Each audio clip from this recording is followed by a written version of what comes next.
আজকে আমরা পড়ব লেসন 6 সি ফিভার, মেসফিল্ডের লেখা সি ফিভার। এই কবিতাটাতে যেটা স্পষ্ট দেখা যাচ্ছে সেটা হচ্ছে যে কবি মেসফিল্ড তার সমুদ্রে কাটানোর দিনগুলোকে চরমভাবে উপভোগ করতে চাইছেন। তিনি আবার অনেক বছর পরে সমুদ্রযাত্রায় অংশ নিতে চান, আর যেটা তার কাছে জীবনে একটা অ্যাডভেঞ্চারাস অংশ বলেই মনে করা হয়। খুব ছোট থেকেই কিন্তু তার মনের মধ্যে ইচ্ছে ছিল তিনি নাবিক হবেন, এবং সেই মতন পড়াশুনোও করেছিলেন। খুব ছেলেবেলায় বাবা মাকে হারিয়ে তাদের অকাল মৃত্যুতে তিনি এই জাহাজে, বাণিজ্যিক যে জাহাজ সেগুলোতে যোগদানও করেন, কিন্তু বেশ কিছু কাল এইভাবে কাটানোর পর তিনি আবার ফিরে আসেন লন্ডনে, এবং সেখানে তার এই সমুদ্রযাত্রার অভিজ্ঞতা নিয়ে তিনি কিন্তু কবিতা লিখতে চান। So the poet expresses his desire to sail again to the sea. He expects cooperation of the sea and the sky. What he wants is nothing but a tall ship and a star that would provide guidance. He wants to feel the vibration of the waves kick, hear the melody of the wind song, and enjoy the shaking of the white sail. He also wants to see the grey mist on the sea's face and the grey dawn breaking. তিনি কি উপভোগ করতে চাইছেন না, সমুদ্রের ওপরে ঘন কুয়াশার চাদর, আর সেই যে ধূসর ভোরবেলা যা ধীরে ধীরে কুয়াশা সরে গিয়ে দেখা দিচ্ছে আলো, সেই অবস্থাটা তিনি আবার দেখতে চান। The poet emphasizes his desire. He must go to the seas again because it is impossible for him to deny the wild and clear call of the running sail, the running tide. He wants today to be windy with white clouds flying. He wants to experience the flung spray and blown spume and to hear the cry of the seagulls. আর তিনি কি অনুভব করতে চান? তিনি জোর দিয়ে বলছেন যে তিনি সমুদ্রেই যেতে চান, কেননা এই যে ছুটন্ত জলস্রোত, তার যে বন্য ডাক, যেটা তিনি পরিষ্কার শুনতে পাচ্ছেন, তাকে কিন্তু তিনি অগ্রাহ্য করতে পারছেন না।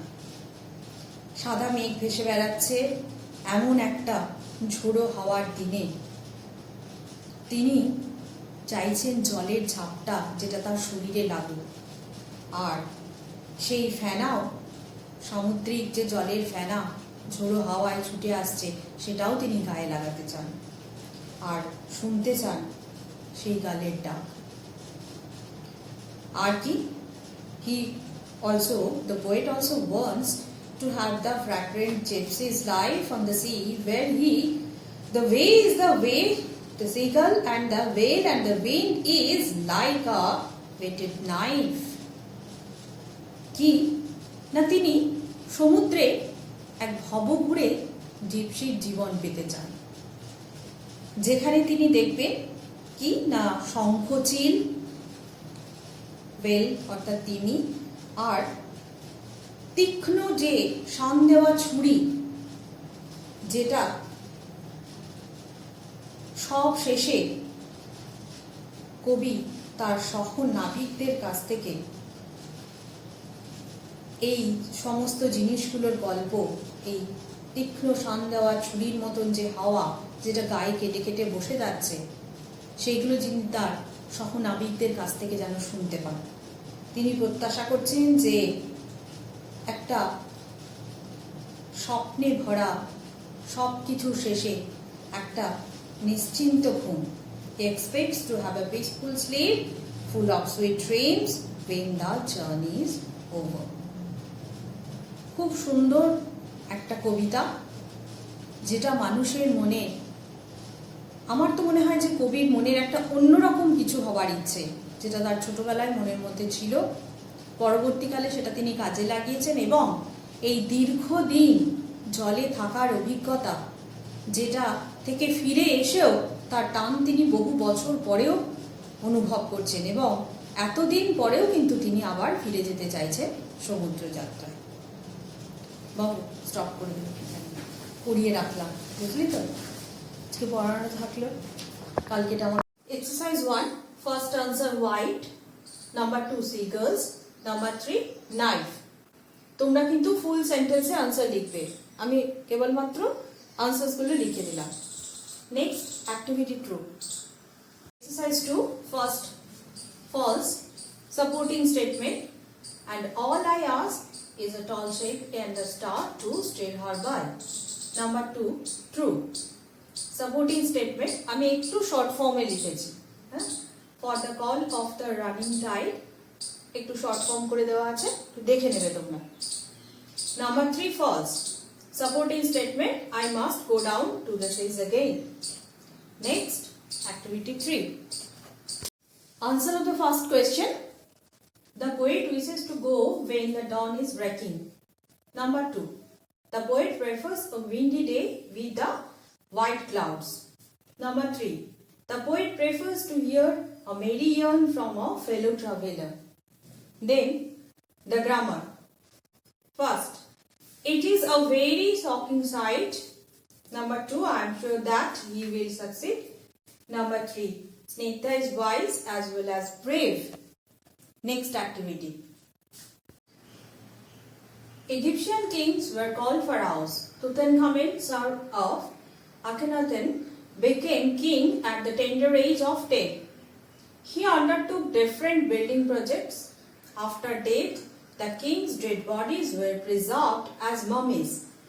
The discovery of Tutankhamun's tomb and mummy by an Englishman, Howard Carter, made ancient Egypt the subject of attraction for the world.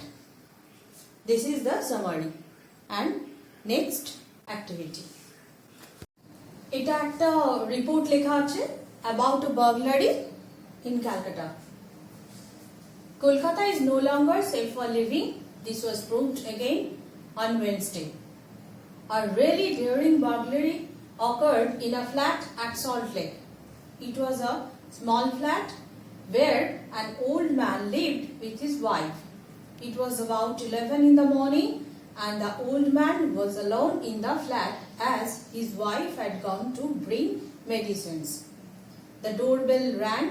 The old man was expecting for the gas cylinder. As he opened the main door, a gang of robbers entered the flat. After opening the almirah, they gathered ornaments and cash not less than 30,000. After their departure, the man recovered himself and called the police. Investigation has been started. According to the police, they have found some vital clues, though the robbers and the stolen items are yet to be traced. ঠিক আছে, তাহলে এই লেসনটা কিন্তু আমরা fully complete করে দিলাম। ওকে, আজকের জন্য এইটাই, বাই।